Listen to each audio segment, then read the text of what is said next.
인생의 위기 앞에서 저번 주에 이어서 두 번째 시간으로 함께 은혜를 나누고자 합니다. 오늘 본문의 말씀은 갈릴리 바다에서 일어난 사건입니다. 예수님은 갈릴리 지역에 오셔서 바다 위에 떠 있는 배에 앉으셔서 큰 무리를 향하여 복음을 증거하셨습니다. 큰 무리들은 바다 곁 육지에서 예수님의 가르치시는 복음의 말씀을 받았습니다.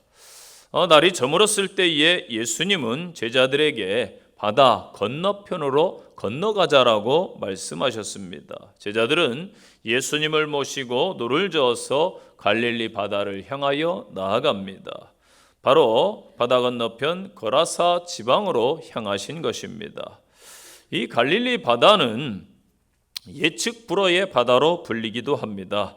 사실은 이 바다라기보다 호수인데 일상적으로 바다로 불립니다. 풍랑이 거세고 또 너무나 규모가 크기 때문에 사람들이 바다로 불렀습니다.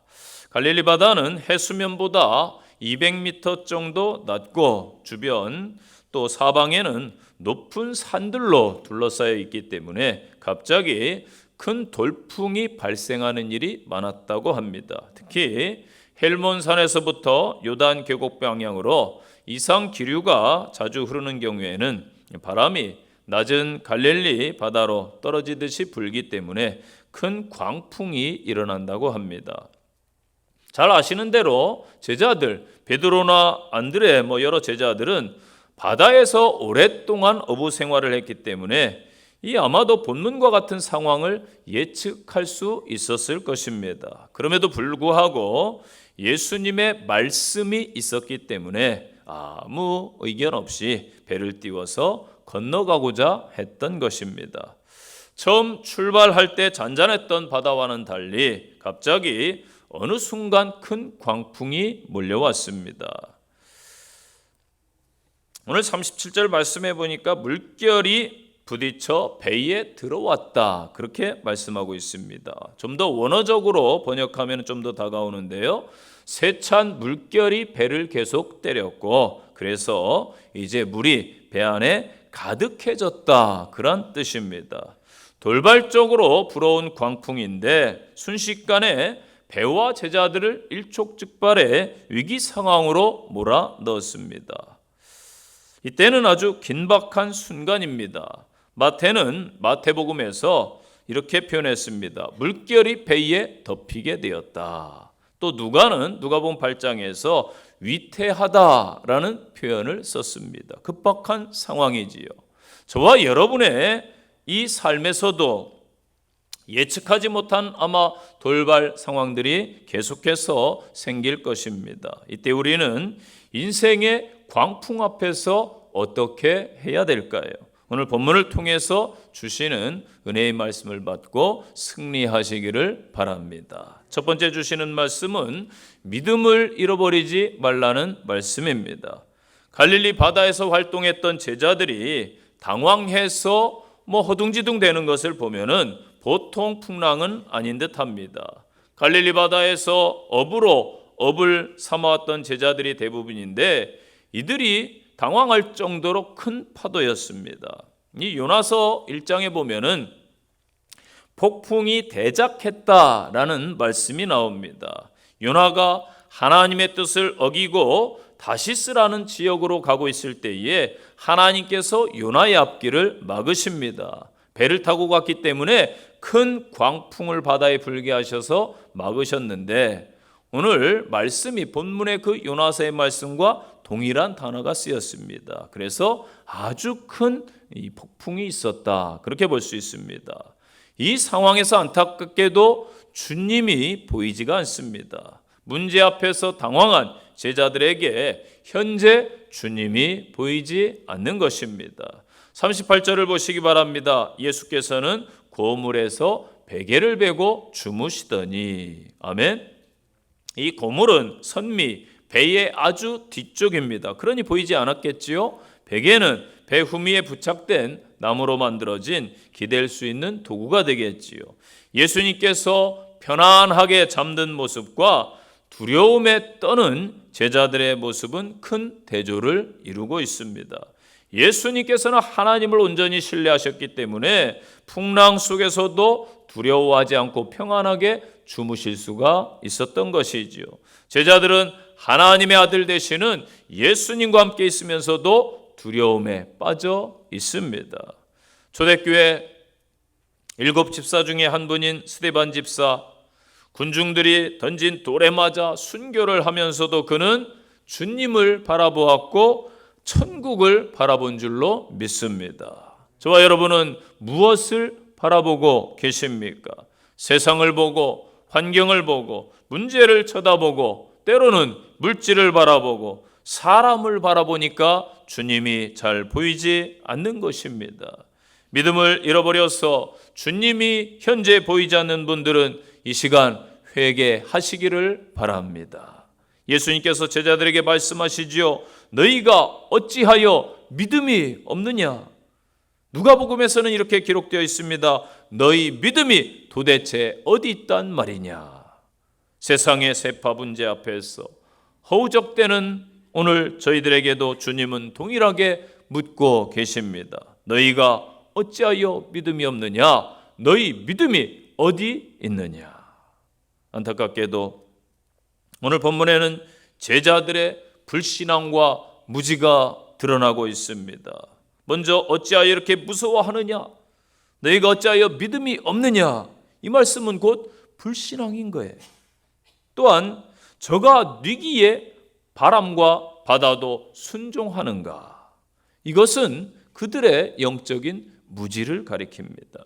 이미 제자들은 예수님의 능력을, 기적을 경험한 사람들입니다. 그렇다면 불신앙과 무지는 현재 당면하고 있는 위기 상황에서 찾아온 것입니다. 현재의 문제가 예수님의 능력보다 컸기 때문에 은혜를 잊어버린 것입니다.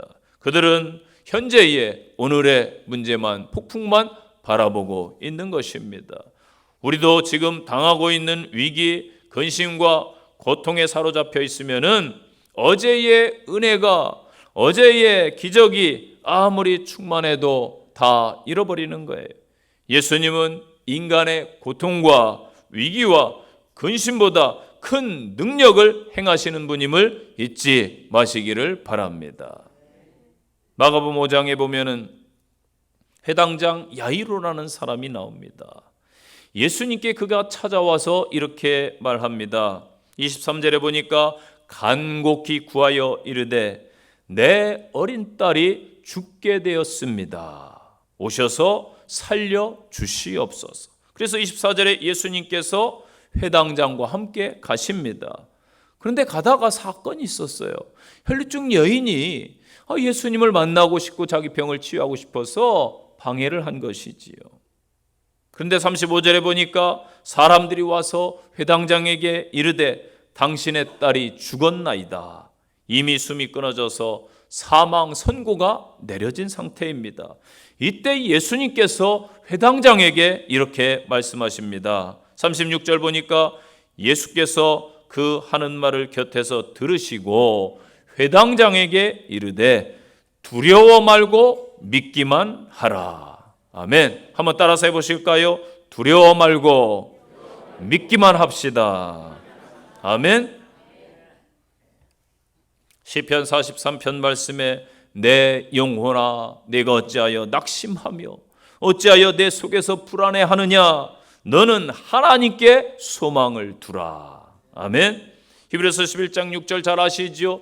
믿음이 없이는 하나님을 기쁘시게 하지 못하나니 하나님께 나아가는 자는 반드시 그가 계신 것과 또한 그가 자기를 찾는 자들에게 상 주시는 이심을 믿어야 할지니라. 아멘.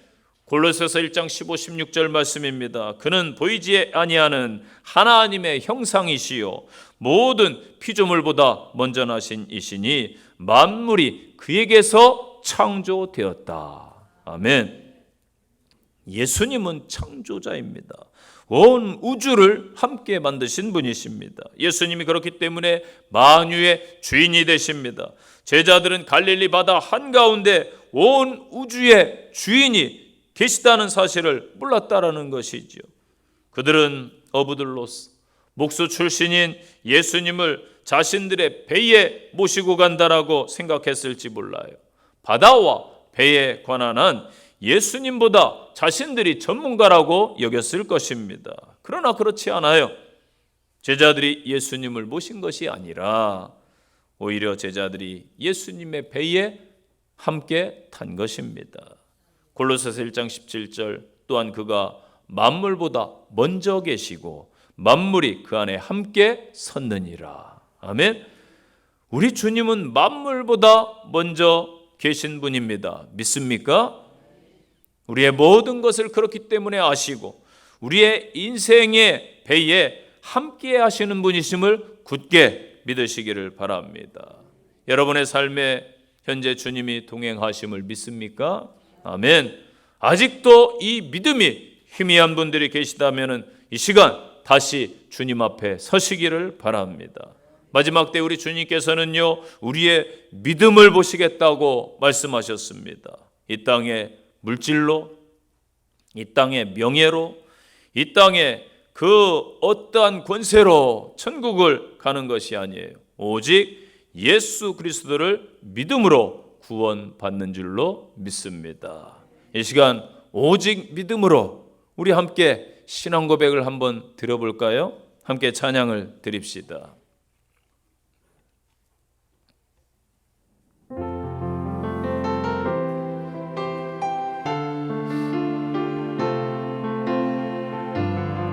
우리의 고백으로 드리시기 바랍니다.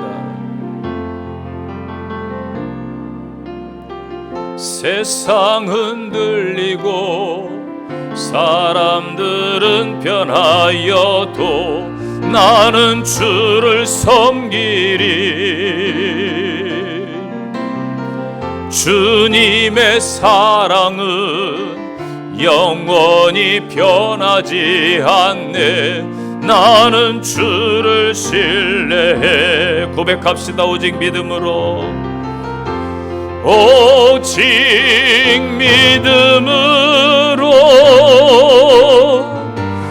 믿음으로 내가 살리라. 오직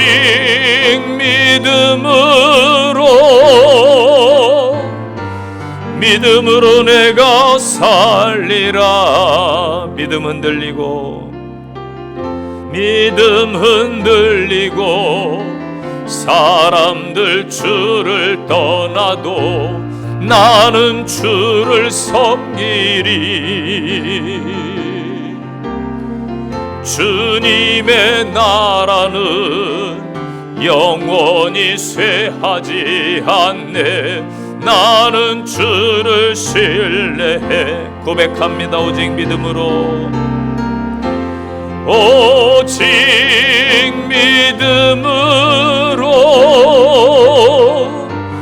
믿음으로 내가 살리라.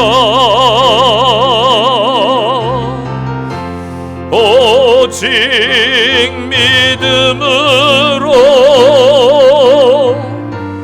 믿음으로 내가 살리라. 오직 의인은 믿음으로 말미암아 살리라. 오직 의인은 믿음으로 말미암아 살리라.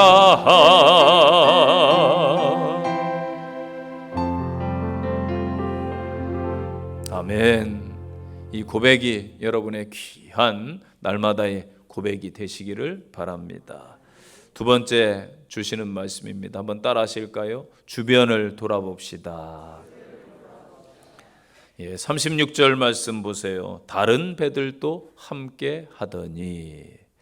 항상 성경은 이 구속사의 관점으로 쓰였기 때문에 계보도 그렇고 족보도 그렇고 사건도 그렇고 항상 중심에 예수의 사람들이 있습니다. 그래서 제자들이 부각돼서 그렇지 주변에 다른 일행들도 주님을 따르는 거예요. 오늘 본문에 보니까 다른 배들도 함께 했다 기록되고 있습니다. 여러분, 현재 나만 어렵습니까? 나만 고난 가운데 있나요? 혹은 나만 문제가 찾아옵니까? 아니에요. 동일하게 누구에게나 공평하게 문제와 고난은 찾아오는 것입니다. 예수님이 함께 계심에도 불구하고 제자들에게 이들의 배에 큰 광풍이 닥쳤습니다. 믿는 성도들에게 문제가 없었으면 좋겠고 고난이 없었으면 좋겠지만은 분명한 사실은 신앙인들에게도 어려움이 찾아온다는 것이지요. 예수 믿음에도 불구하고 자녀가 속썩일 때도 있고요. 혹은 남편이 속썩일 때도 있습니다. 사업 파트너가 어렵게 할 때도 있습니다. 직장에서 관계 어려움을 겪기도 합니다. 예수 믿음에도 불구하고 질병이 나를 괴롭히기도 합니다. 예수 믿음에도 불구하고 인생이 그렇다는 것입니다. 기억하세요. 거센 풍랑은 나를 보게 하고 또 주변을 보게 하고 나아가서 주님을 찾게 할 것입니다. 모세를 보세요. 그는 이스라엘을 인도해야 될 사명 앞에서 긴 인고의 시간을 보내게 됩니다. 궁정에서 광야로, 귀족에서 평민으로, 왕자에서 목동으로 전락합니다. 광야에서 40년 세월이면 엄청난 세월이에요. 허송세월하는 것 같습니다. 저 같으면 한 1년만 지나도 막 하나님께 따졌을 것 같습니다. 눈치 보며 처가서리 할 때 그 심정이 어떠했겠습니까? 그러나 모세는 아무짝에도 쓸모없는 그 가시떨기나무 아래에서 하나님을 만나는 거예요. 광야에서 하나님을 만나는 것입니다. 광야에서 이스라엘에 대한 또한 민족에 대한 그 사명이 생기는 것입니다. 그 마음이 생기는 거예요. 죄송합니다. 여러분, 요셉은 어떠합니까? 많은 사랑을 받던 그 자유자에서 노예로 전락합니다. 그 성범죄자의 낙인이 찍혀서 감옥에 갇히게 됩니다. 낯선 타국 땅에서 더 이상 내려갈래야 내려갈 자리조차 없어요. 전혀 이제 소망의 빛이 보이지 않습니다. 그래도 그는 하나님을 놓치지 않았습니다. 그 역경과 고난 가운데서 하나님은 일하신 줄로 믿으시기를 바랍니다. 시편 145편 18절 19절 말씀입니다. 여호와께서는 자기에게 간구하는 모든 자, 곧 진실하게 간구하는 모든 자에게 가까이 하시는도다. 그는 자기를 경외하는 자들의 소원을 이루시며 또 그들의 부르짖음을 들으사 구원해 주시리로다. 아멘. 성도 여러분, 모세와 요셉 같은 어려움과 현재 내리막길에 처한 분이 계십니까? 이때 하나님을 찾을 때입니다. 두려움에 빠진 제자들을 보세요. 그들은 주변을 보지 못하고 있습니다. 오늘날 여러분, 두려움의 시대인 것 같습니다. TV 광고를 보세요. 여러분, 이건 상품을 파는 게 아니라 사람들을 두려움을 터치해요. 두려움을 파는 거예요. 그래서 건강에 대한 두려움을 막 자극해가지고 뭐가 팔려요? 건강 보조식품 안 드시는 분 계세요? 저도요. 아침마다 몇 알을 먹는지 모르겠어요. 막 먹습니다. 이 건강할 것 같거든요. 이거 먹으면 두려움이 생겨서. 보험회사 다 그런 건 아니지만은 사고와 질병을 이용해서 두려움을 살짝 건드려요. 온갖 종류의 보험 상품을 다 팔고 있지요. 다이어트 산업은 어떻습니까? 비만이 만병의 근원이라고 막 살을 빼지 않으면 큰 병에 걸린다고 막 두려움을 주지 않습니까? 여러분, 우리는 있는 그대로 그냥 사시면 되는 거예요. 일찍부터 막 아이들 말도 떼기 전에 한글도 못하는데 그냥 영어학원 보내고 조기 유학 보내가지고 애들 힘들게 하고 뭐 국제화 시대에 뒤처진다고요? 그리고 막 두려움을 팔아가지고 학원, 교육시장, 뭐 유학 얼마나 빠르게 성장했는지 모르지요. 화장품은 어떻습니까? 비쌀수록 막 예뻐진다고 잘 팔리고, 성형외과 광고하지요. 아름답지 않은 게 죄라고 그러더라고요. 어느 광고 카피 보니까. 그게 왜 죄예요? 죄 짓는 게 죄지. 아름답지 않으면 뭐 취직이 안 되고 연애도 못하고 뭐 사람들에게 뭐 소외된다. 두려움을 팔고 있어서 막 호황 가운데 있습니다. 오늘날 어떻습니까? 늙는 게 두렵고, 건강을 잃는 게 두렵고, 혼자 되는 게 두렵고, 무시당하는 게 두렵고, 실패가 두렵고, 제자들처럼 우리 또한 두려움 가운데 사로잡혀 있지 않은지 한번 돌아보시기를 바랍니다. 바로 이 두려움을 이용해서 오늘날 마귀가 성도들을 조종해서 막 이리저리 끌고 다니는 거예요. 여러분, 속지 마세요. 끌려다니지 마세요. 여러분은 이 세상에서 가장 귀한 하나님의 백성이요, 가장 귀한 존재인 줄로 믿습니다. 이 땅에 여러분과 같은 사람 찾아보세요. 쌍둥이도 서로 다르더라고요. 제가 요즘에는 저희 교회 사랑부 아이들 쌍둥이들 있잖아요. 조금 구별하는데 처음에는 똑같이 생겼어요. 그런데 아마 키운 엄마는 알 거예요. 성격도 다르고 뭔가 달라요. 그래서 여러분은 하나님의 귀한 존재, 하나님의 귀한 가장 보배로운 존재인 줄로 믿으시기를 바랍니다. 그래서 자존감을 가져야 돼요. 주님 말씀대로 선포하시기를 바랍니다. 주님이 선포하셨어요. 두려워하지 말라. 아멘. 성경에 우리 사람들이 얼마나 두려워하는지 이 단어가 정말 많이 쓰였어요. 두려워하지 말라. 어떤 분은 또 이걸 찾아본 사람이 있더라고요. 저도 안 찾아봤으니까 모르는데 뭐 365번이 써 있다라는 이야기 들어보셨을 거예요. 얼마나 많이 두려워하는지 하루에 한 번씩 사람이 두려움을 갖기 때문에 이 단어가 많다고 합니다. 우리 예수님께서는 제자들 위기 가운데 함께 계신 분입니다. 제자들이 구원 요청을 할 때 언제든지 오셔서 구원해 주시는 분이십니다. 우리가 죽게 된 것을 돌아보지 않으십니까? 얼마나 다급하고 간절한 외침입니까?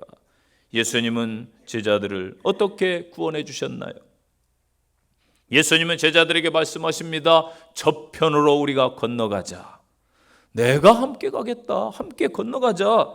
저편으로 가자. 이 말씀은요, 이스라엘 백성들이 홍해를 건너 구원받은 사건을 상징하는 거예요. 저편으로 가자.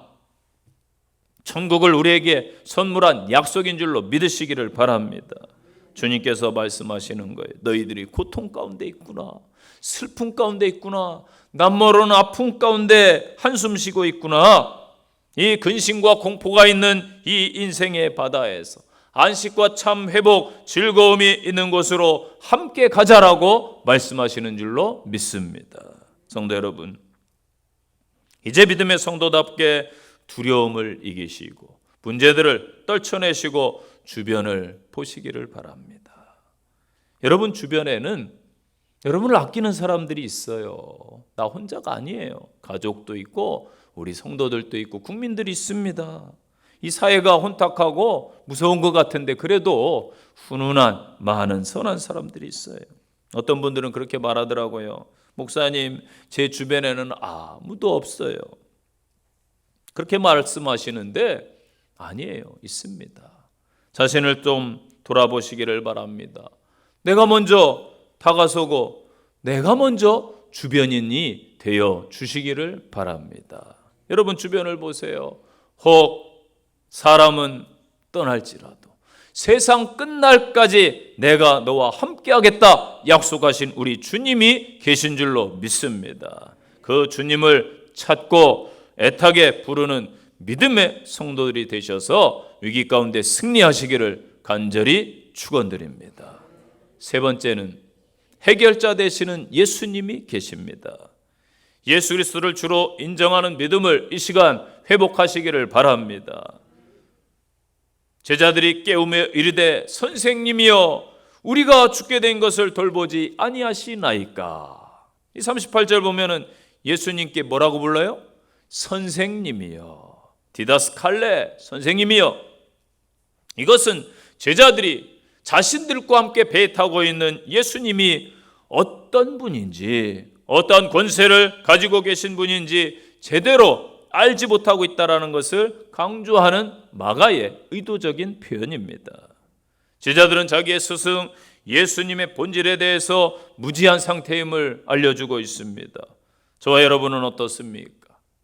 예수님은 근본 창조주 하나님이십니다.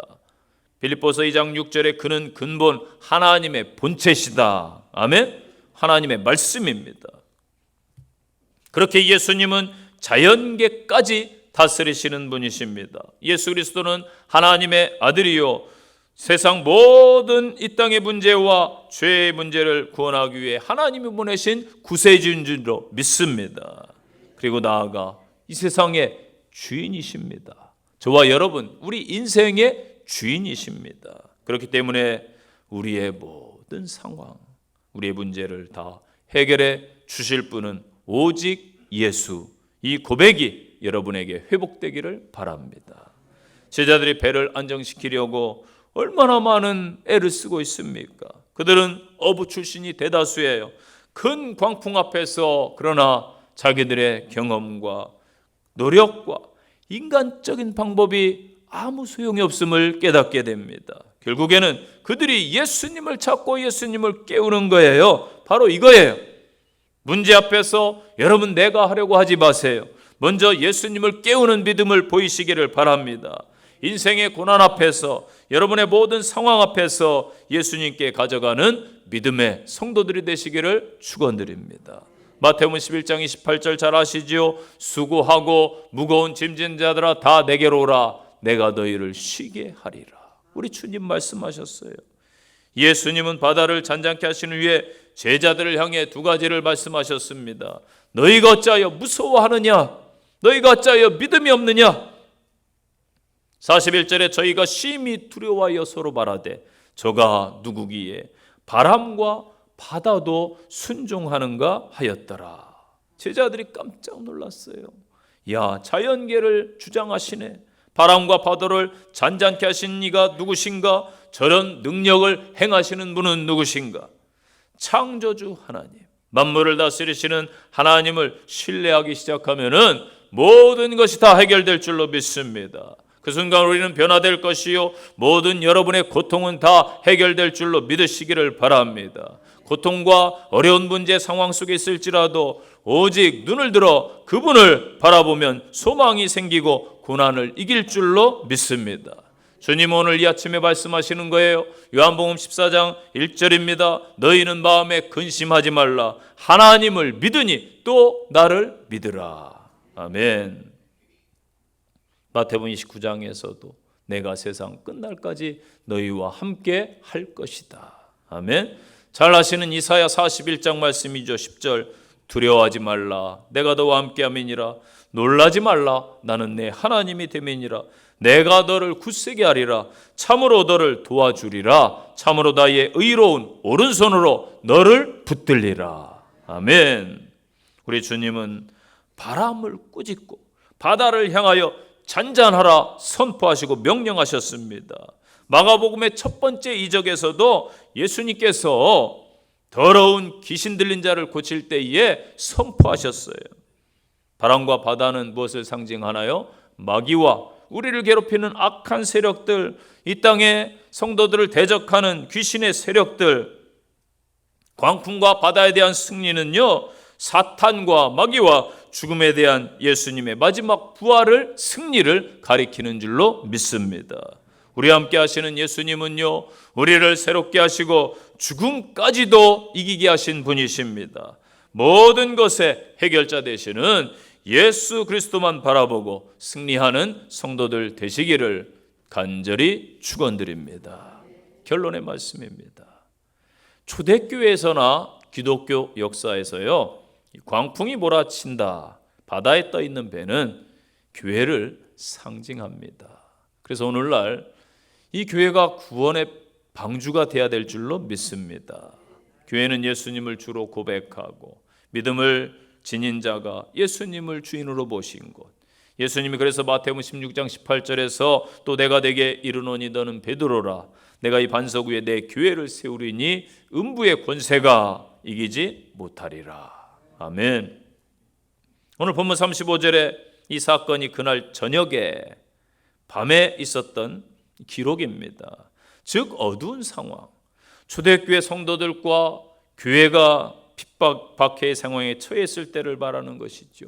38절에서도 우리가 죽게 되었습니다. 이 표현은 정말로 기독교인들이 박해와 이 정말로 죽음의 위협, 고난, 어려움 가운데 주님을 향해 호소하며 구원을 부르짖는 말씀인 것이지요. 이 초대교회 성도들의 희생과 순교의 그 피 속에 복음의 꽃이 피어나서 오늘날 우리에게까지 구원의 향기가 전달된 것입니다. 이게 피의 복음이지요. 그래서 여러분, 기독교는 피 흘림의 발자취인 것입니다. 현재 저와 여러분의 삶에서도 암울한 밤과 같은 시점, 큰 광풍이 이는 인생의 바다에서 아마 고통 가운데 앞길을 몰라서 헤매는 분들 계실 겁니다. 기억하세요. 우리 주님이 여러분의 인생의 배에 함께 거하십니다. 우리 주님이 명령하시면은 그 어떠한 바람도 파도도 순종하고 잔잔해질 줄로 믿습니다. 확실하게 다시 한번 주님 앞에 서시고 주님을 의지하고 주님께 맡기고 주님과 함께 동행하며 세상을 향하여 믿음으로 반응하고 세상을 향해 나가는 귀한 성도들 되시기를 간절히 축원드립니다. 적용의 말씀입니다. 첫째, 성도들의 삶에도 언제든 위기가 찾아옵니다. 예수님을 모시고 가는 것이 안전한 인생 항해의 비결임을 여러분의 입으로 한 주간 고백하시기를 바랍니다. 두 번째 적용입니다. 위기에 대처하는 최선의 방법이 무엇이라고 생각하십니까? 지금까지는 내 경험, 방법 이것을 사용했을지라도 이제는 주님 제가 다 내려놓고 주님 앞에 다시 서겠습니다. 주님께 부르짖겠습니다. 결단하는 한 주가 되시기를 바랍니다. 세 번째 적용입니다. 염려의 원인은 믿음의 부재입니다. 예수님을 아는 것이 능력의 원천임을 여러분이 기억하시고 예수님 앞에 한 주 굳건히 서시기 바랍니다. 기도하겠습니다. 하나님, 시시각각 변하는 이 세상, 내 주변 사람들도 변하지만은 어려움 속에 고난 속에 사람들은 떠나지만 주님은 나와 함께 계심을 굳게 믿습니다. 오늘 인생의 위기 거센 풍랑 속에 제자들처럼 저희들 또한 처해 있습니다. 남 모르는 고통과 아픔과 방황하는 성도들에게 하나님 말씀 주셨사오니 하나님 붙잡아 주시고 동행해 주시고 함께하여 주시옵소서. 예수님 이름으로 기도합니다. 아멘.